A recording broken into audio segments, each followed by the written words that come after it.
He is not a team player. اچھا وہ اپنی مرضی سے چیزوں کو چلانا چاہتے ہیں.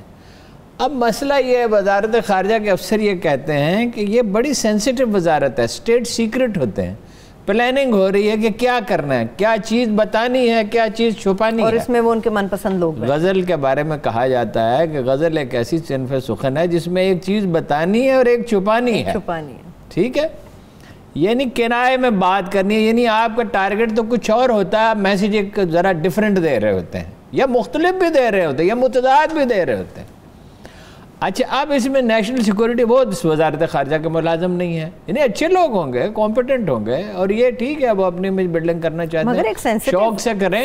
ویسے امیج بلڈنگ کوئی چیز ہوتی نہیں ہے الٹیمیٹ انالیسس میں, یعنی یہی ہوتا ہے کہ آپ اہتمام یہ کر سکتے ہیں کہ آپ کے بارے میں غلط فہمیاں پیدا نہ ہوں, یعنی جو آپ سے کوئی بات غلط منسوب نہ کی جائے, ورنہ دنیا میں ہر شخص کو جانتا ہے جس سے اس کا واسطہ پڑتا ہے. درست, بڑی آسانی سے پتہ چل جاتا ہے. یہ جو لوگ ڈرامے کرتے ہیں اور اداکاری کرتے ہیں تو اس سے انہیں فائدہ نہیں پہنچتا. اینی ہو, اس پہ وزارت خارجہ کے افسر پریشان ہیں, وزیر اعظم کو اس کا نوٹس لینا چاہیے.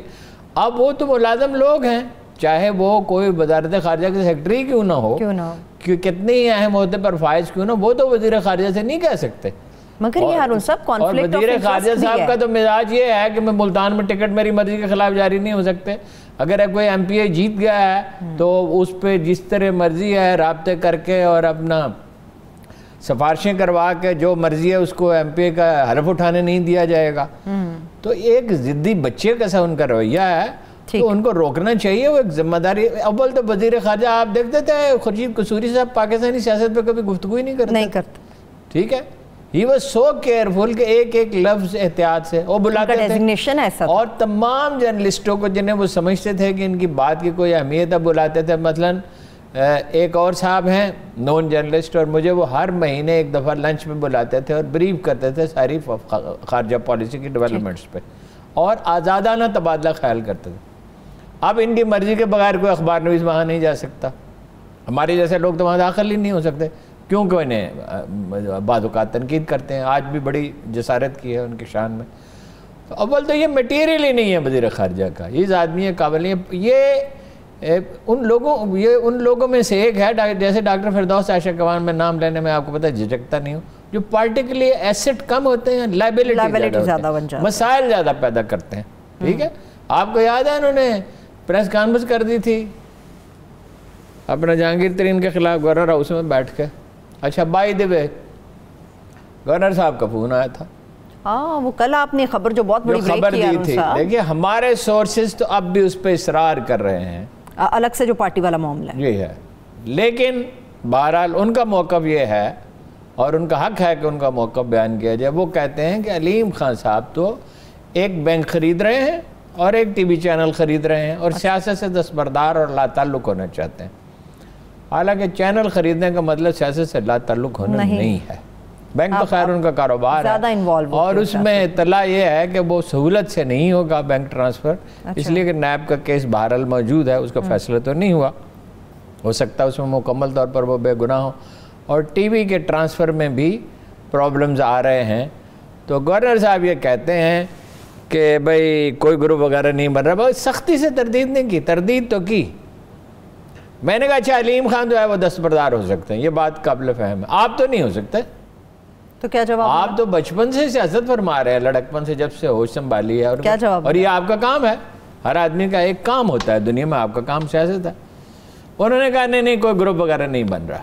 ٹھیک ہے, تو ممکن ہے اب واضح ہو جائے گا. مگر ان کے ارد گرد کے لوگ یہ کہتے ہیں کہ یہ لوگوں سے رابطہ کرتے ہیں اور یہ چاہتے ہیں کہ وزیر اعلیٰ بنے صوبے کے, اور یہ گورنری پہ مطمئن نہیں ہے, اور امبیشس آدمی تو وہ ہیں. اب اگر ہمارے سورسز غلط کر رہے ہیں تو وہ بھی پتہ چل جائے گا. سورسز سے میں نے آج پھر رابطہ کیا, ذمہ دار لوگ ہیں. یہ آپ نے کیا خبر مجھے دے دی, یہ گورنر صاحب تو تردید کر رہے ہیں. علیم خاص پہ عادت خاموش ہے, تو وہ ایسے موقع پہ خاموشی کو روا سمجھتے ہیں. تو انہوں نے کہا نہیں کوئی گروپ وغیرہ نہیں بن رہا. بہرحال وہ الیکشن لڑیں گے, ایک اطلاع ان کی اہلیہ محترمہ بھی لڑیں گی, اور وہاں وہ کام بھی کر رہے ہیں, رابطے بھی لوگوں سے کر رہے ہیں. اور وغیرہ وغیرہ. ٹھیک ہے, چلیے دیکھتے ہیں اس کے اوپر کیا اپڈیٹس آتی ہیں. ہارون صاحب وہ تو آپ سے لیتے رہیں گے. گوادر انسیڈنٹ, 1 مہینے میں دوسرا بڑا انسیڈنٹ, چائنا نے جو ریئیکشن دیا اس کو آپ کس طرح سے دیکھ رہے ہیں؟ دیکھیے پہلے تو واقعے کو دیکھیے نا, کہ یعنی فوج موجود ہے حفاظت پہ, پولیس موجود ہے, 2 پلاٹونز. نہیں وہ 2 پلاٹون تو اشارہ ہے وہ داسو کے لیے ہے, داسو کے لیے. ٹھیک, یہاں پہ پولیس ساتھ موجود ہے, فوج ساتھ موجود ہے قافلے کے, اور اس کے علاوہ سڑک پہ وردی کے بغیر فوجی موجود ہیں. یہی انتظامات ہو سکتے ہیں نا. اب خود کش حملہ آور کا آپ کیا کریں گے؟ وہ گلی سے نکلا, ماہی گیروں کی بستی ہے, اور اس نے آ کے ان گاڑیوں کا رخ کیا, وہ ان سے ٹکرا جانا چاہتا تھا, اور اگر وہ ٹکرا جاتا خدا نخواستہ تو بہت بڑا نقصان, تو داسو جیسا یا شاید اس سے بھی زیادہ نقصان بڑا ہوتا. انسیڈنٹ خدا نہ. مگر یہ تو وہ اس کو یعنی سادہ لباس اس کو کیا گیا تھا, مطلب پکا تھا وہ اپنے کام میں, ہیں جی, برین واشنگ ہوئی تھی. اس نے 20 میٹر کے فاصلے پہ خود کو اڑا دیا. 2 بیچارے بچے جو وہاں کھیل رہے تھے وہ مارے, 2 بچے زخمی ہوئے, ایک چینی زخمی ہوا جسے گوادر ہاسپٹل میں پہنچا دیا گیا. اب ہے حکومت چین کا ریئیکشن, جو کہ چینی فراست اور ذہانت کی ایک مثال ہے. یعنی اس کا لب و لہجہ اتنا شائستہ ہے جتنا میکسیمم ہو سکتا ہے, مگر اس میں اس بات پر اتنا ہی زور دیا گیا ہے حفاظت پر, چینیوں کی حفاظت پر, جتنا کہ دیا جانا چاہیے. کہ حکومت پاکستان کے تمام اداروں کو یہ اس کا یعنی الفاظ یہ نہیں ہے, نزاکت کا احساس کرنا چاہیے, اور اپنی ذمہ داریاں بطریق احسن پوری کرنی چاہیے, تاکہ دوبارہ ایسا واقعہ نہ ہو. یعنی اس میں لہجے میں تلخی نہیں ہے, اصرار ہے, تلخی نہیں ہے. اور حفاظتی انتظامات, اور چینی شہریوں سے یہ کہا گیا ہے کہ وہ زیادہ احتیاط, چوکس رہیں, چوکنا رہیں, زیادہ احتیاط برتیں, کم از کم گھروں سے باہر نکلیں. یعنی بیچارے شاپنگ کے لیے بھی یعنی احتیاط کے ساتھ جائیں. دشمن کیا چاہتا ہے؟ دیکھیں ایک حملہ نہیں ہے, 6 حملے ہوئے ہیں. چینی قونصلیٹ پہ حملہ ہوا ہے پچھلے 3 سال میں, 5 سٹار ہوٹل پہ حملہ ہوا ہے, داسو پہ 14 جولائی کو حملہ ہوا ہے, اب یہ حملہ ہوا ہے, اور قونصل خانے پہ حملہ. تو دیکھیے نا, بہت بڑی جسارت, بڑی لمبی چوڑی پلاننگ, مہینوں کی منصوبہ بندی چاہیے ہوتی ہے. جہاں فیصل بابر صاحب پستول لگا کے پہنچ گئے تھے روکنے کے لیے, ہاں جی, تو مہینوں کی منصوبہ بندی چاہیے ہوتی ہے. کس چیز سے تکلیف ہے, کس چیز سے تکلیف ہے اتنی شدید؟ سی پیکس, 1 بیلٹ 1 روڈ, جس کو وہ بیلٹ روڈ اب کہتے ہیں. ٹھیک ہے, یہ دنیا کے 100 سے زیادہ ممالک اس منصوبے کو قبول کر چکے ہیں. اتنا میجر انیشیٹو اقتصادی طور پر گلوبل سطح پر تاریخ انسانی میں کبھی لیا ہی نہیں گیا. اس میں افریقی ممالک ہیں, اس میں یورپی ممالک ہیں, اس میں سینٹرل ایشیا کے ممالک ہیں, اس میں یعنی مڈل ایسٹ کے ممالک ہیں. اب یہ اتنا بڑا چیلنج ہے کہ سمجھ میں نہیں آ رہا. انڈیا تو اعلانیہ اس کا مخالف ہے, ان کے خیال میں تو گلگت بلتستان جو ہے وہ کشمیر انڈیا کا حصہ ہے, بلکہ یہ لاہور بھی انڈیا کا حصہ ہے. اگر ان کا موقع, گاندھی جی نے کہا تھا انڈیا بامیان تک ہے, وزیرستان کی سرحد پہ کہا یار, اور یہ بھی کثر نفس, یہ ساری دنیا ان کی ہے, وہ مالک ہیں اس دنیا کے, ہاں جی, ٹھیک ہے نا. اور ایک ہیجان ہے جیسے جرمنی کے ہٹلر کے جرمنی میں پایا جاتا تھا, اب یہ بھارت اس کو سیبوٹاج کرنا ہے کسی بھی طرح, اس کو اتنا مہنگا اور مشکل بنا دینا ہے جتنا زیادہ سے زیادہ مہنگا اور مشکل بنا دیا جائے. یہ ہے چیلنج پاکستانی فوج کے لیے. 2 بٹالین وہاں لگا دیں, یہ آپ نے صحیح کہا, اور ہر جگہ پہ حفاظتی انتظامات بہتر بنائے گئے. مسئلہ کیا ہے جی اداروں کا؟ مسئلہ یہ ہے جی کہ تنہا فوج کون سا کام کرے. اگرچہ فوج ضامن ہے اور اس نے اپنی ذمہ داریاں پوری کرنے کی بطریق احسن کوشش کی ہے, مگر پولیس کیا ہے؟ پولیس تو خود اپنے موقف کے بقول 1.5 گھنٹے میں پہنچتی ہے. چودھری پرویز الہی نے, جو کہ کوئی آئنسٹائن نہیں ہے, ایک روایتی سیاستدان ہے, یہ 1122 بنا کے کر دیا تھا. کوئی میرا خیال 5-10-15 منٹ کا رسپانس ٹائم ہے. تو اب کیا ہوا؟ اب کیا ہوا؟ پولیس کی حالت یہ ہے، عدلیہ کا ابھی یہ جو قصہ ہے ابھی سامنے آئے گا تو پتہ چلے گا کہ وحدت فکر نام کی کوئی چیز عدلیہ میں بھی موجود نہیں رہی. ٹھیک ہے، ججوں میں رائے کا اختلاف ہونا یہ تو بالکل قابل فہم بھی ہے اور بعض اوقات پسندیدہ بھی ہے، لیکن کوئی وحدت فکر نہیں ہے. بھائی یہ شکر آپ نے اس ملک کو ٹیررزم کی اس لہر سے بچا لیا کہ ساری دنیا جس پہ اشش کر اٹھی. ٹھیک ہے، کراچی میں روزانہ 10 لاشیں اٹھتی تھیں، ہفتے میں 3 سے 5 بڑے دھماکے ہوتے تھے. کسی کو پتہ نہیں تھا اس سے آپ نے لڑا، اس سے آپ لڑے. کراچی میں آپ نے کراچی کو اس کا امن کھویا ہوا واپس کر دیا کئی اشروں کے بعد. ہاں، روشنیاں لوٹائیں. اور جو تھے جرائم پیشہ لوگ جو تھے وہ اپنی حدود میں مقید ہو گئے اور مطلب اس طرح مارجنلائز ہوئے کہ تاریخ میں ان کا ذکر ایک لطیفے کے طور پہ ہوگا. یہ آپ کیوں نہیں کر سکتے جی؟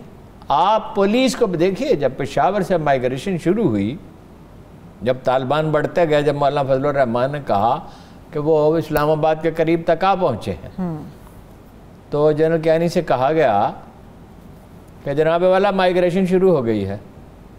جن صاحب نے ان کے دوست تھے، انہوں نے کہا مائیگریشن شروع ہو گئی جن صاحب پشاور سے. انہوں نے کہا کتنے لوگوں نے مائیگریٹ کیا؟ انہوں نے کہا اس کا سوال نہیں ہے کتنے لوگوں نے کیا، مائیگریشن شروع ہو گئی. یہ بجائے خود کتنی خطرناک بات.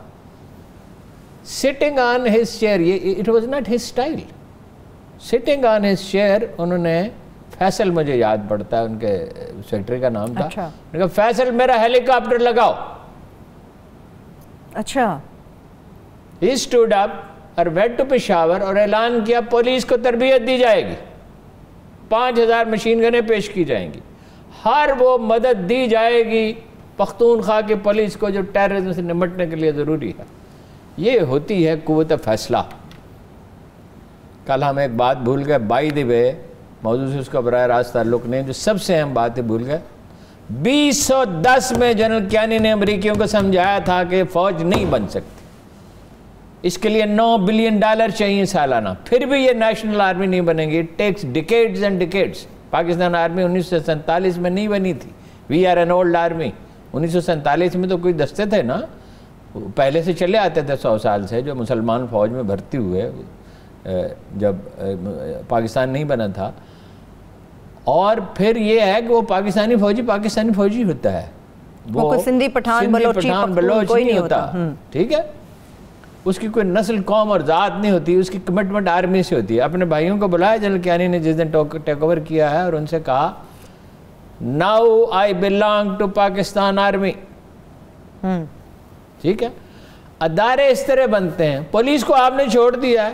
وہ جو کتاب اس نے لکھی تھی مجھے بار بار یاد آتی ہے، ایک انگریز جرنلسٹ خاتون نے، ویٹنگ فار اللہ، حکمرانوں پہ چھوڑ دیا. آئی جی صاحب کیا کر رہے ہیں، FIA کیا کر رہی ہے، 1-1.5 لاکھ کا ہجوم جمع ہے. ان اداروں کو اگر آپ پولیس کو ٹھیک نہیں کریں گے، پولیس بنیادی ادارہ ہے لا اینڈ آرڈر کا، اسی کو ٹھیک کرنا اور عدلیہ کو اگر آپ ٹھیک نہیں کریں گے تو یہ حادثے پیش آتے رہیں گے. دیکھیے چینی تو اس منصوبے سے پیچھے نہیں ہٹیں گے، نہ پاکستان ہٹے گا، اس کا سوال ہی پیدا نہیں ہوتا. ٹھیک ہے، اور دنیا جو ہے وہ امریکا اینڈ کمپنی وہ تو ہے انڈیا کے ساتھ، اس لیے کہ وہ بڑی مارکیٹ ہے، اس لیے کہ انہیں پالیسی ٹاپ پرائرٹی کیا ہے ان کے پالیسیوں میں، ترجیح اول کیا ہے، چین کو روکنا ہے، اٹینشنز کو ڈائیورٹ کرنا ہے. چین کو تو نہیں روک سکتا اور پاکستان کو بھی نہیں روکا. دریا وقت کے دائرے کو نہ کبھی کوئی روک سکا ہے جس طرف اس نے جانا ہے. رسول اللہ صلی اللہ علیہ وسلم کے فرامین میں سے ایک بہت اہم فرمان یہ ہے، زمانے کو برا نہ کہو، اللہ کہتا ہے میں ہی زمانہ ہوں. یہ تقدیر الہی ہے، تقدیر کے ساتھ کو کون ٹال سکتا ہے. امریکہ کا زوال آشکار ہے، امیمنٹ ہے، لازم ہے، اور اس کی اپنی غلطیوں کی وجہ سے. میرے دوست مصطفیٰ نے جو مطلب بلیک مسلم تھے، انہوں نے 77 میں مجھ سے کہا آپ لوگ نہیں سمجھ رہے، روس مسئلہ نہیں ہے، امریکہ مسئلہ ہے. اور 3 باتیں انہوں نے کہی تھی. امریکہ کی مزاج میں، اس کے خمیر میں بلڈ شیڈ ہے، سلیوری ہے اور گاڈ لیسنس ہے، الحاد ہے، خون ریزی ہے، اور لوگوں کو غلام بنانا ہے.